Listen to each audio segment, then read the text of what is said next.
사무엘하 15장 24절부터 보겠습니다. 자, 다윗 왕이 법궤를 예루살렘에 머물게 했어요. 서원을 읽을까? 하나님의 법궤는 당시 왕궁에 있었습니다. 다윗이 왕궁을 비우고 떠날 때 앞으로 있을 전쟁을 위해서라도 법궤는 모시는 것이 당연한 일입니다. 그래요. 왕이 그냥 나들이가 아니잖아요. 나라를 빼앗길 수도 있는 문제잖아요. 아들이 반란을 일으켰어요. 앞으로 이 반란은 전쟁을 통해서만 해결이 될 거라고, 정치적으로 타협을 해서 좋은 말로 해서 될 리가 없는 거란 말이에요. 그럼 이스라엘은 전쟁을 하면 언제든지 법궤를 모시고 나가는 거예요. 언제나. 그래서 하나님이 도우시도록. 그래서 이제 그렇게 하는데 1번 대제사장 사독과 제사장들이 하나님의 언약궤를 메고 왕궁을 나와 백성들을 기다릴 때 다윗 왕이 법궤를 도로 성 안으로 메어가라 명합니다. 도로 들여가라고 해요. 이게 다윗이 아주 깊은 하나님을 신뢰하는 것이에요. 왜냐하면 아들하고 자기가 전쟁을 해서 이기고 싶은 생각이 없는 거예요. 그래서 하나님이 해결해 주시기를 원하는 거예요. 하나님의 법궤를 이용해서 아들을 이기고 싶은 생각이 없는 거지. 그가 얼마나 마음이 복잡하겠어요. 부끄럽고 말도 못하지, 그 마음이. 그런데 법궤를 당연히 메고 왔어요. 사독이, 대제사장이. 그랬더니 도로 들여보내라. 예루살렘에 그냥 머물게 하라, 법궤를. 그렇게 했어요. 24절, 25절 상반절 시작. 보라, 사독과 그와 함께한 모든 레위 사람도 하나님의 언약궤를 메어다가 하나님의 궤를 내려놓고 아비아달도 올라와서 모든 백성이 성에서 나오기를 기다리도다. 왕이 사독에게 이르되 보라, 하나님의 궤를 성읍으로 도로 메어가라. 왜 그랬을까? 2번 다윗이 하나님께서 내게 은혜를 주시면 내가 다시 돌아와 하나님을 뵙게 될 것이다. 그러나 하나님께서 나를 기뻐하지 않으시면 하나님의 선하신 뜻대로 종에게 행하소서. 종은 주님 앞에 있습니다 라고 합니다. 하나님 앞에 맡기겠습니다. 승리하기를 바라는 것고 아들을 죽여서 이기기를 바라는 것도 아닙니다. 그냥 법궤를 그냥 성 안에 모시게 놔뒀습니다. 하나님이 저를 기뻐하시면 내가 다시 돌아와서 하나님과 하나님 법궤를 제가 보게 뵙겠습니다. 그러나 제가 하나님 기뻐하지 아니하시면 하나님의 좋으신 대로 제가 심판받으면 됩니다. 그냥 저는 언제나 주님 앞에 있습니다. 이렇게 말한단 말이지. 시작. 만일 내가 여호와 앞에서 은혜를 입으면 도로 나를 인도하사 내게 그 궤와 그 계신 데를 보이시리라. 그러나 그가 이와 같이 말씀하시기를 내가 너를 기뻐하지 아니한다 하시면 종이 여기 있사오니 선이 여기시는 대로 내게 행하시옵소서 하리라. 그랬어요. 그러니까 다윗은 여기서 뭐예요? 종은 주님 앞에 있습니다. 하나님 실존 앞에 있습니다. 종이 어딜 가겠습니까? 종, 하나님이 원하시는 대로 제게 행하시면 됩니다.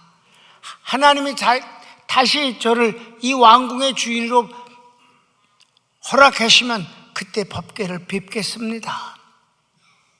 그러나 하나님이 제게 심판을 하셔야 될 일이 있다면 저는 심판을 받겠습니다.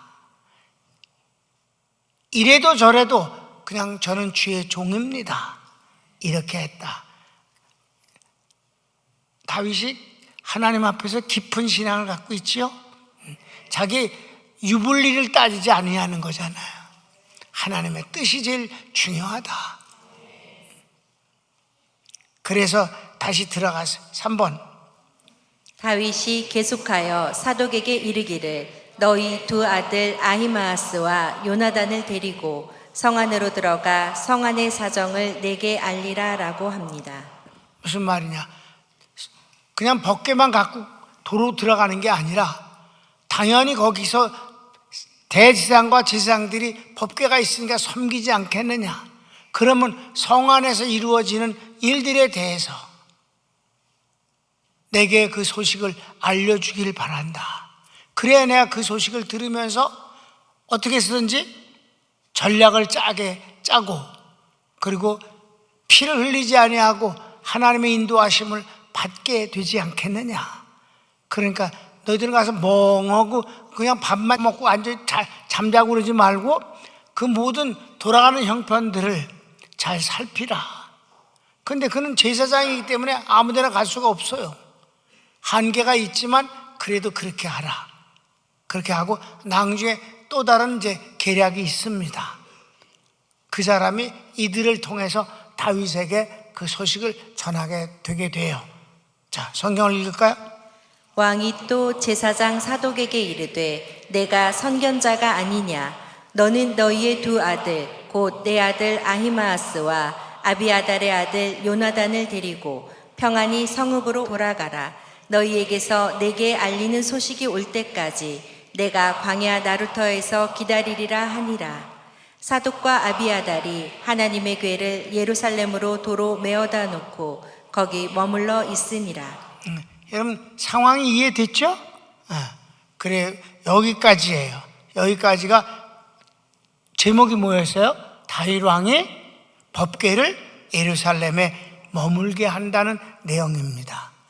그 다음 이제 제목이 달라요. 다윗이 피난길에서 아이도벨의 모략이 성공하지 않기를 기도하며 충성된 자를 성 안으로 보냅니다. 이게 37절까지 나오는 얘기입니다. 자, 1번 다윗이 감난산을 향해 머리를 가리고 맨발로 울며 걸어서 광야로 나갑니다. 이제 성에서 나왔어요. 성은 원래 아주 요새예요. 막 깎아지른 절벽에다가 지어졌습니다. 북쪽만 평지로 다메섹으로 가는 길만 거기만 이제 평지예요. 그러니까 다른 데는 싸울 위에서 방어할 필요도 없어요. 왜냐하면 워낙 가파른 그 절벽 위에 또 성을 쌓기 때문에 뭐 아무도 못 올라가. 그러니까 북쪽만 가리면 되는 거다고. 양쪽이 계곡 이렇게 쫙 계곡이거든. 근데 이제 성에서 나와갖고 그 성벽을 따고 걸어서 그 계곡이 시작되어지는 그쪽에서 올라가는 곳이 바로 감람산이에요. 주님이 성전에서 나와서 감람산에 가서 기도하시다가 잡히신 곳, 바로 그 감람산을 넘어가면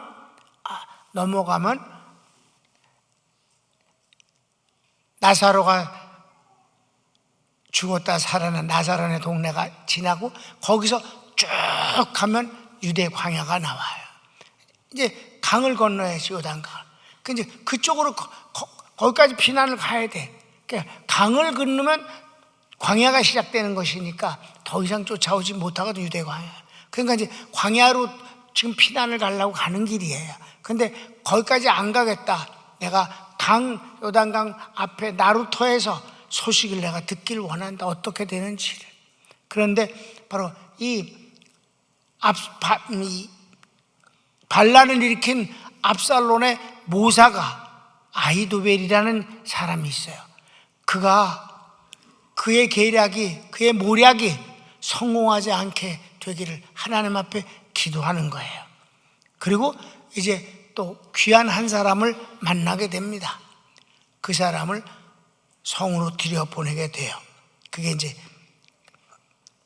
그런 거 이제 감난산에 올라가면서 그가 아마 일부러 신발이 없었고요. 그렇게 해서 맨발로 걸어서 눈물을 흘리면서 얼굴을 가리우고 부끄러우니까 그런 모습으로 감람산을 이제 넘어가니까 그럴 때 이제 30절 봅시다. 시작.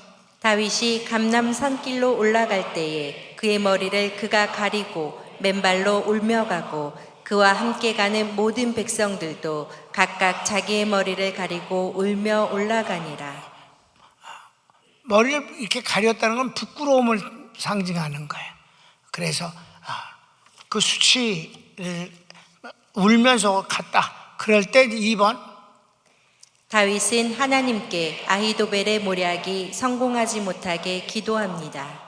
이 모든 것을, 물론 압살롬도 아주 철저한 인간이잖아요. 여러분, 인내심을 갖고 철저히 준비하고 그 정권욕이 아주 막 하늘을 찌르고, 그가 형제를 죽일 때도 그 참고 인내하고 기회를 봐서 성공을 하잖아요. 그리고 아주 오랫동안 그렇게 백성들의 마음을 훔쳤잖아요. 그래서 드디어 됐다고 하니까 팍 헤브론에서 선언을 하고 곧바로 성을 향해서 진격을 했다, 이 말이에요. 거기에는 바로 이제 아히도벨이라는 인간이, 이 간사한 인간이 아주 모든 것들을 다 계략을 세워서 압살롬에게 이렇게 얘기를 하면 압살롬이 판단하고 좋은 걸 받아들이고 이렇게 하는 거예요. 자, 31절을 읽읍시다. 어떤 사람이 다윗에게 알리되 압살롬과 함께 모반한 자들 가운데 아히도벨이 있나이다 하니 다윗이 이르되 여호와여 원하옵건대 아히도벨의 모략을 어리석게 하옵소서 하니라. 여기서 여러분에게 내가 아히도벨이라는 인간이 어떤 존재인가를 설명을 좀 하려고 그래요. 본문에는 안 나와요. 그래서 아히도벨이 어떤 인간이냐? 아히도벨은 다윗의 모사였고, 모사였어요. 다윗의 원래 모사였었어요. 역대상을 읽어보면 그렇게 나옵니다. 시작. 아히도벨은 왕의 모사가 되었고. 그래, 모사였어요. 모사였는데 이제 압살롬하고 같이 이제 손을 잡고 역모를 꿰버린 거지. 그런데 이 아히도벨은 그러면 안 되는 거예요, 관계에 있어서도. 왜냐하면 다윗의 물론 범죄로 인해서 얻었지만 밧세바가 누군지 아시죠? 우리아의 아내 밧세바의 할아버지라고, 아히도벨이. 그러면 아히도벨이 다윗이 누구예요? 손녀의 남편이라고. 응? 그리고 그의 모사였었으면 끝까지 자리를 지켜야지. 아주 간사한 인간이잖아, 그치? 그러니까 2번, 밧세바의 조부이며 사무엘하 23장 보면 시작. 길로 사람 아히도벨의 아들 엘리암과. 아히도벨의 아들 엘리암이 누구냐면 밧세바의 아버지거든. 그러니까 할아버지란 말이에요. 이 늙은이가 이렇게 정권의 욕이 강해. 그런 것들은 마지막엔 꼭 망하게 돼 있어요. 아무리 모사꾼이라 할지라도 정직하지 아니하면 그 끝이 비참한 것입니다. 이 아히도벨이 비참하게 돼요. 그런데 3번, 압살롬의 반역에 모사로서 큰 역할을 하여 백성들의 마음을 훔칩니다. 아주 선동하는 데는 뭐가 있어요? 마음을 훔쳐. 자, 성경을 15장 12절. 제사 드릴 때에 압살롬이 사람을 보내 다윗의 모사 길로 사람 아히도벨을 그의 성읍 길로에서 청하여 온지라. 반역하는 일이 커가매 압살롬에게로 돌아오는 백성이 많아지니라. 아멘. 이 세치혀로다가 사람을 선동하는 일에 탁월한 힘을 갖고 있는 것들은 이렇게 사람들의 마음을 훔친다, 이 말이에요. 다윗은 그냥 가만히 왕 노릇하고 있는데 밑에서는 그런 작당질을 그렇게 많이 했다, 이 말이에요. 그래서 어떻게 했냐? 마침내 예루살렘을 쳐들어왔을 때, 반역이 성공했다고 여겨졌을 때 하는 짓이 뭐냐? 4번, 압살롬에게 후궁을 겁탈하라 합니다. 그 끔찍하고 부끄러운 파렴치한 짓을 한 것이, 압살롬이 물론 자기 아버지 후궁을 백성들이 보는 백주 대낮에 옥상에서 그 짓을 겁탈을 했어요. 그걸 누가 시켰어? 아히도벨이 시켰어요. 그렇게 해야 못을 박는 겁니다. 그래야 백성들이 압살롬을 무서워합니다. 뭐 이런 식으로 아히도벨이 모략을 짠 거예요. 성경을 한번 읽을까요? 압살롬이 아히도벨에게 이르되 너는 어떻게 행할 계략을 우리에게 가르치라 하니 아히도벨이 압살롬에게 이르되 왕의 아버지가 남겨두어 왕궁을 지키게 한 후궁들과 더불어 동침하소서. 그리하면 왕께서 왕의 아버지가 미워하는 바 됨을 온 이스라엘이 들리리니 왕과 함께 있는 모든 사람의 힘이 더욱 강하여지리이다 하니라. 이에 사람들이 압살롬을 위하여 옥상에 장막을 치니 압살롬이 온 이스라엘 무리의 눈앞에서 그 아버지의 후궁들과 더불어 동침하니라. 그때의 아히도벨이 베푸는 계략을 한 사람이 하나님께서 물어서 받은 말씀과 같은 것이라. 아히도벨의 모든 계략은 다윗에게나 압살롬에게나 그와 같이 여겨졌더라. 아히도벨의 계략이 어찌나 아주 기가 막히고 막 엄청나고 사람들의 마음을 완전히 사로잡는지 하나님의 사람과 같다 그랬어요. 하나님의 계시를 받은 자와 그런 권위가 있어. 그렇게 했어. 뿐만 아니에요. 아히도벨이 다윗을 어떻게 죽일까에 대한 것을 계략을 세웁니다. 5번. 다윗을 죽일 계략을 세웁니다. 네, 성경을 읽어봅시다. 아히도벨이 또 압살롬에게 이르되 이제 내가 사람 12,000명을 택하게 하소서. 오늘 밤에 내가 일어나서 다윗의 뒤를 추적하여 그가 고나고 힘이 빠졌을 때에 기습하여 그를 무섭게 하면 그와 함께 있는 모든 백성이 도망하리니 내가 다윗 왕만 쳐 죽이고 모든 백성이 당신께 돌아오게 하리니 모든 사람이 돌아오기는 왕이 찾는 이 사람에게 달렸음이라. 그리하면 모든 백성이 평안하리이다 하니 압살롬과 이스라엘 장로들이 다 그 말을 옳게 여기더라. 아멘. 그러니까 기습을 해서 아주 공포 분위기를 조성하면 저희들이 싸울 힘을 갖추기 전에 다윗 왕만 죽이고 다른 사람을 죽이지 않습니다. 그러면 살아난 사람들을 왕이 거둬주십시오. 그럼 간단히 모든 일은 끝나게 됩니다. 그러니까 압살롬 좋다, 그렇게 하라. 그렇게까지 해서 다윗 왕을 죽이려는 계략을 이 아히도벨이 세웠던 거예요. 그런데 아히도벨은 어떻게 됐을까? 그 모든 일들이 진행하며 하나님이 막으심으로 막는데 누가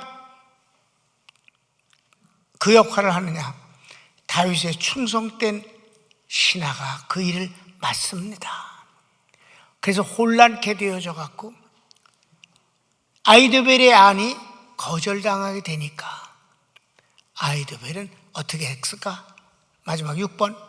자신의 모략이 거절당하자 자살합니다. 끝났어. 성경을 한 절이니까 읽읍시다. 시작. 아히도벨이 자기 계략이 시행되지 못함을 보고 낙 위에 안장을 지우고 일어나 고향으로 돌아가 자기 집에 이르러 집을 정리하고 스스로 목매어 죽음에 그의 조상의 묘에 장사되니라. 아멘. 이라는 것입니다. 그래서 아무리 간악스럽고 대단해도 악한 자의 결말은 그런 것입니다. 잠깐 동안의 영화가 있고 잠깐 동안의 승리가 있는 것 같아도 영원한 승리는 없는 것입니다. 하나님이 왜 하나님이시겠어요? 하나님은 구원하시는 분이시지만 심판하시는 분이십니다. 물론 이 땅에서 모든 것이 다 심판이 되어지면 악은 두려워서 못하겠지요. 죽을 때까지 평안한 자도 있습니다. 그것에 대해서 다윗이 어떻게 된 거냐고 주님 앞에 물었을 때 그들은 미끄럼틀 위에 올려놓은 것 같으니라. 쭉 미끄러지면 떨어지는 곳은 바로 지옥이니라. 하나님은 심판의 하나님이신 거예요. 그런데 이렇게 극렬하게, 특별히 그 상대가 하나님이 사랑하는 주의 종이라면 지옥가에 가서나 갚는 것은 아니다. 현실에서 끝을 낸다. 아멘. 그랬기 때문에 아히도벨이 죽은 뒤 금방 저쪽엔 모략이 끝났기 때문에, 그래서 압살롬이 무리한 작전을 수행하다가 그도 죽게 되는 것입니다. 그래서 그 압살롬의 반란은 일장춘몽이 된 거예요. 그가 평생을 준비했지만 망하는 데는 그렇게 긴 시간이 걸리지 아니하였다.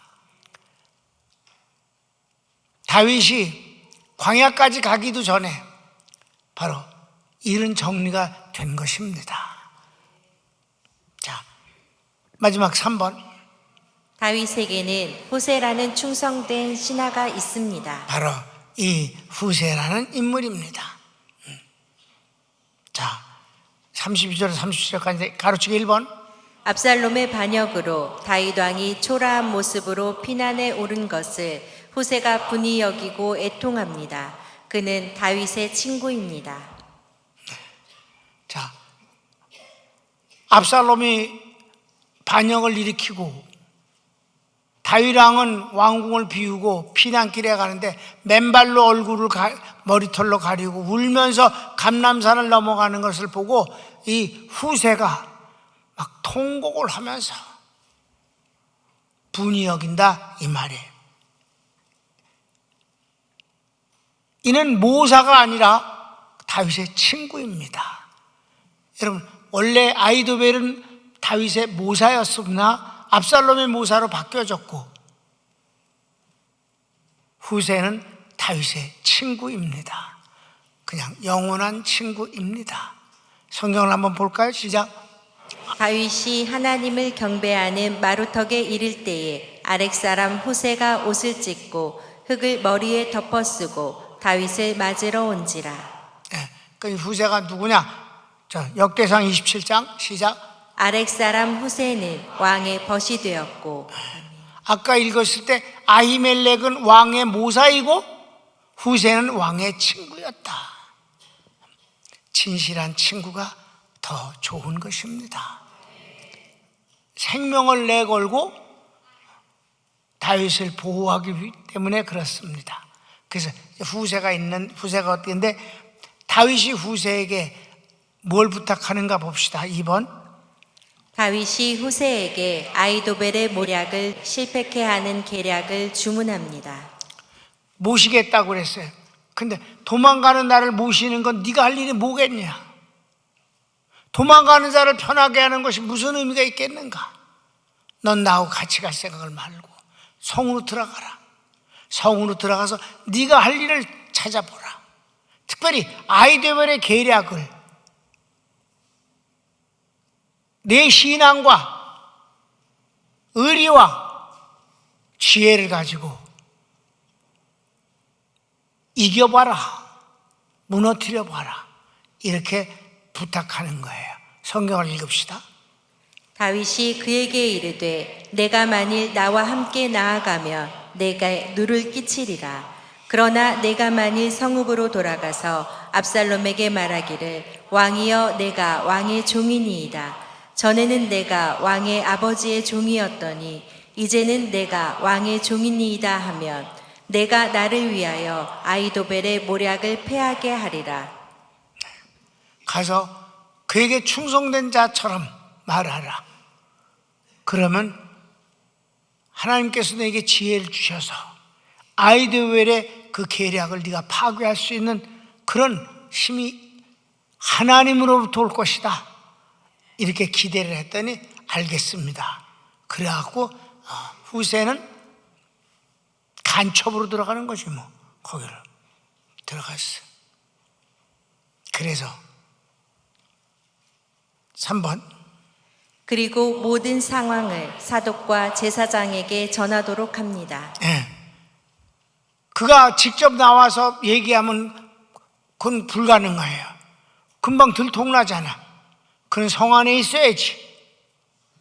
그 대신 제사장은 만나기가 쉬우니까 제사장에 가서 그를 얘기해 주면 사독의 아들들이 얼마든지 나올 수 있으니까 그들이 나와서 다윗에게 모든 것들을 알려주게 되는 것이지요. 그랬어요. 성경을 읽읍시다. 사독과 아비아달 두 제사장이 너와 함께 거기 있지 아니하냐? 내가 왕의 궁중에서 무엇을 듣든지 사독과 아비아달 두 제사장에게 알리라. 그들의 두 아들 곧 사독의 아히마아스와 아비아달의 요나단이 그들과 함께 거기 있나니 너희가 듣는 모든 것을 그들 편에 내게 소식을 알릴지니라 하는지라. 그랬습니다. 그래서 마지막 4번. 후세가 예루살렘으로 들어가고 압살롬도 무혈 입성합니다. 뭐 압살롬은 신나는 거야. 텅텅 비었으니까 성이. 다윗이 이미 도망갔어요. 그러니까 뭐 딱 들어가서 왕의 자리에 앉는 것, 뭐 그건 뭐 아무것도 아닌 거니까 후세도 들어가고 압살롬도 들어갔다.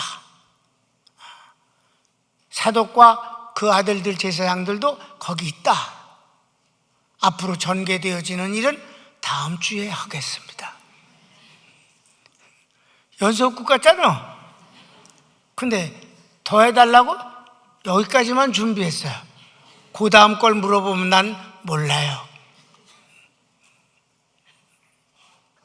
이게 아주 길어요. 지금 15장이잖아. 18장까지 계속 가는 거예요. 재미있는 얘기가 계속 진행되는 거지 뭐.